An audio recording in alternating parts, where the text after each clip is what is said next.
Good news, which makes you a busy man. Fill us in. Tell us what you can.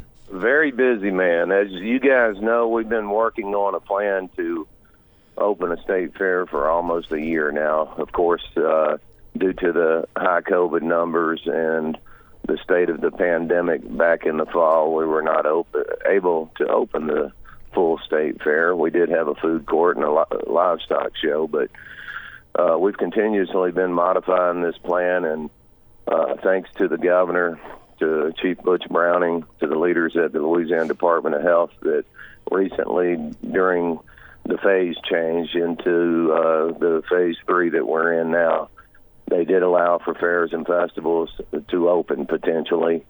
Our fair operates on property that's over 5 acres, so we were required to submit a plan to open safely, which we did. We just got approval of the plan Friday afternoon. So we're opening this April 29th through May the 9th with the first ever spring State Fair of Louisiana.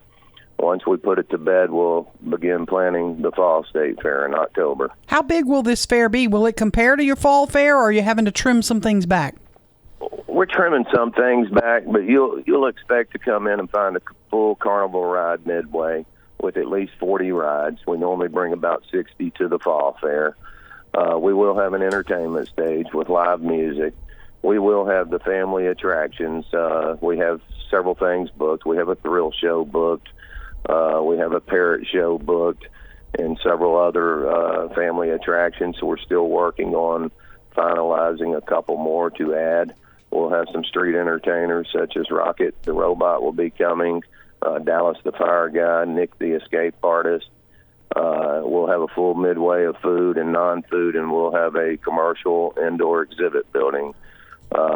We're also potentially working on a small livestock show. It's not really the right time of year for showing market animals that we showed during the fall, but we're looking at having a junior open beef show and possibly a goat show. So we've got a lot of work to do, but we've been fine-tuning this plan for almost a year now, and we're doing some new things. We're implementing a new ticketing system for the spring fair. Everything's web-based. Every ticket coming in will be scanned.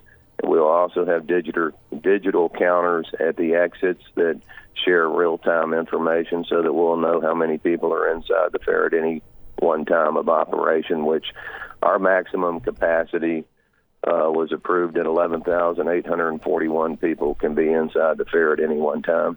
Is that pretty typical at a state fair? How does that compare? Is that going to be a major imposition, or do you think not a big deal at all? At one time, that's probably about where we maxed out.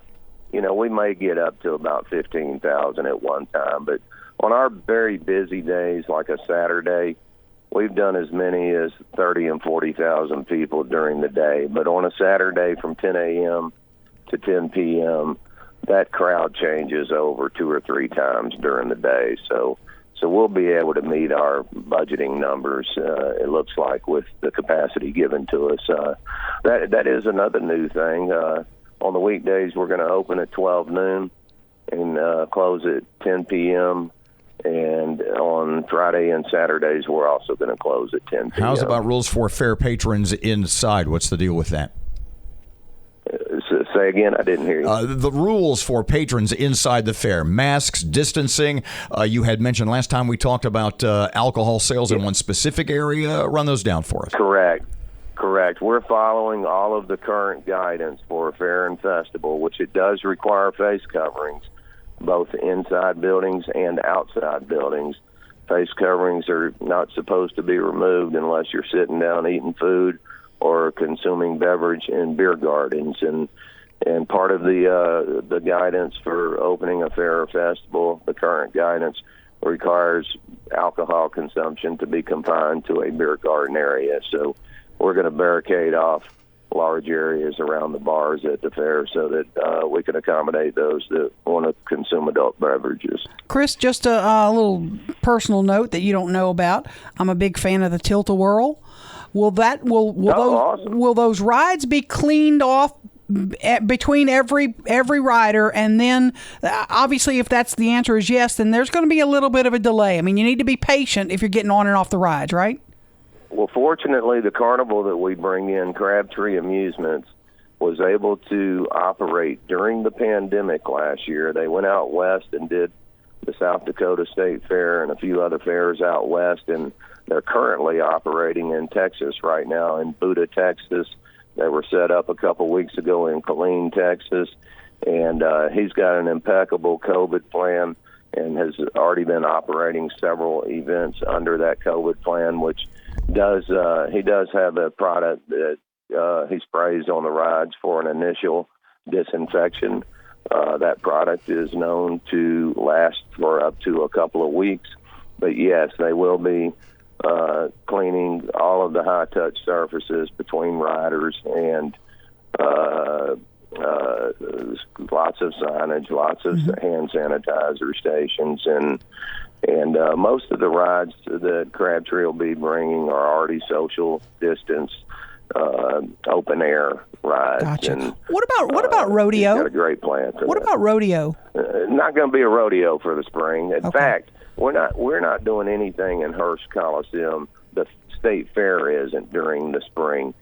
Mudbugs ice hockey will still be playing during this fair, and we're going to end up having a few hockey games during the fair. Mm-hmm. Chris, on a personal note, last question. On a personal note, you've got borderline giddy, boisterous, jumping up and down. You and your staff. This has to be just something that is just it's virtually a lifesaver, I guess. It's a lifesaver for the. We're actually 115 years old this year, but due to not having the fair last year, this spring fair is our 114th fair. But we were getting to the point of financial collapse. We do still have some reserves left in the bank, and we were able to get a couple PPP loans, and most recently got one that was deposited a couple weeks ago. So we are in decent financial shape going into this spring state fair. But yes, it's a lifesaver for the organization.